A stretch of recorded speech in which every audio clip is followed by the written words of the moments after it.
Magandang araw sa iyo, Kawaldas, at welcome sa isa na namang episode ng ating online gastos. At ang i-unbox natin ngayon ay isang thermos. Ang thermos na ito ay nagkakahalaga ng 652 pesos and 50 centavos kasama na ang shipping fee. Okay? So ano ba ang itsura ng thermos na halagang 652 pesos? Buksan na natin para malaman, makita natin. Bumili kami ng thermos na ito kasi yung ginagamit namin thermos luma na. Pagka ibinubuhos mong ganun tumatagas sa gilid. At tapos wala pang 24 hours malamig na yung yung tubig niya. So, napag-isipan bumili ng panibagong thermos. At yung pagbili ng thermos sa online sa Lazada halimbawa, maraming klase yan na thermos ka mabibili. May mga 300 plus nga lang Okay? So ito naman 652 ang pagkakabili. Meron ding mas mahal pa dito. Yung mga Tiger brand na yan, yung Imarflex na yan, yung talagang mamahalin, branded, ika nga. So ito naman ay syempre, saan pa ba manggagaling ito kundi sa China. Ayan, kita mo naman yung mga sulat diyan, Ayan, thermos. Buti hindi nagkamali sa spelling.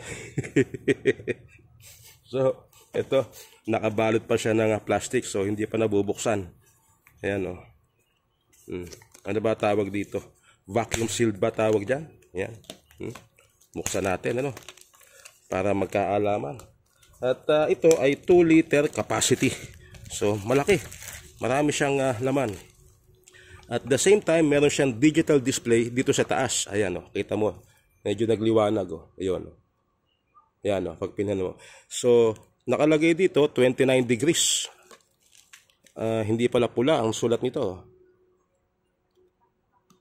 Ayun, 29 degrees.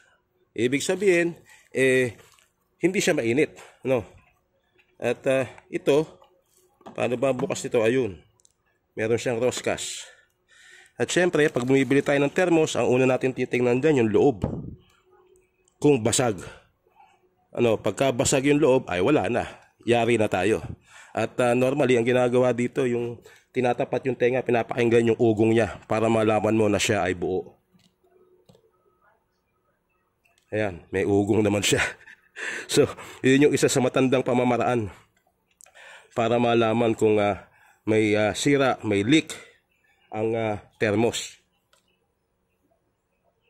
Kasi pagka may butas yan ay hindi magkakaroon ng parang echo sa loob o yung kanyang ugong. So meron siyang baterya dito pero nakalagay long life battery, no need to worry about charging. Ayan, kahit hindi nakakabit, gumagana siya. 29 degrees nakalagay. Oops. Ayan, 29 degrees. Ibig sabihin, yung temperatura dito sa atin, sa outside, dito sa lugar ko, 29 degrees. Umaga pa kasi, kaya hindi pa masyado mainit. Okay? So, ito yung itsura ng 652 na thermos made in China. Meron pa siya instruction na sinasabi dito. Hindi ko maintindihan kung ano ibig sabihin yan. Pero syempre, basic sa atin, pag gagamit tayo ng thermos, syempre, ingatan natin mabagsak-bagsak yan para hindi mabasag yung kanyang film sa loob. Alright? So, sinasabi din dun sa advertisement na ito good for 48 hours yung init niya. At dahil meron siyang digital temperature dito, makikita mo kung gaano na lang kainit yung tubig na nasa loob niya. So, halimbawa, bumagsak na ng 40 yan, 30 halimbawa, so hindi na siya mainit para sa kape. Ayun, magpapalit ka na ng tubig. Pero sana nga ay good for 48 hours yung init nitong thermos na to. At mukhang durable naman, Yung plastic niya, narinig mo ba yan, Kawaldas? Medyo makunat ang tunog ng plastic. Yan. Ayos.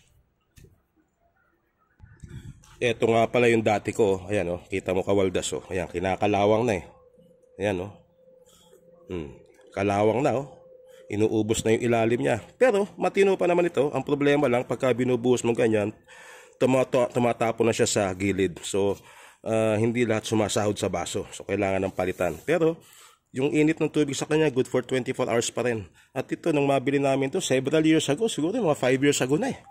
Ano, ayan ang brand niya, Omega, oh. 5 years ago na, medyo matino pa rin naman, oh. Kaya lang, ayan, kinakalawang na. Oh, di ba? Kaya, napag-isipan na palitan na siya, bumili ng panibago. At ito nga yung binili. Yan. At least dito sa ganitong thermos, minsan ka lang mag-iinit, and then, lalagay mo sa kanya, matagal na yung magiging pag-stay ng kanyang init. Sabi nga 48 hours. So okay na yun. Alright? So, this is our very short video para dito sa binili naming thermos. Yan. Alright? At sana nagkaroon ka ng idea kung halimbawa gusto mong bumili online. Pwede mong hanapin ang supplier nito. Ikaw na bahalang humanap ng supplier, Kawaldas, ano? At syempre, baka meron kang supplier na mas malapit sa'yo. Syempre, yun ang pipiliin mo kasi doon sa malayo dahil mahal ang shipping fee. At anyway, maraming salamat sa panonood at magkita-kita tayo sa iba pang mga videos ng online gastos. Babu!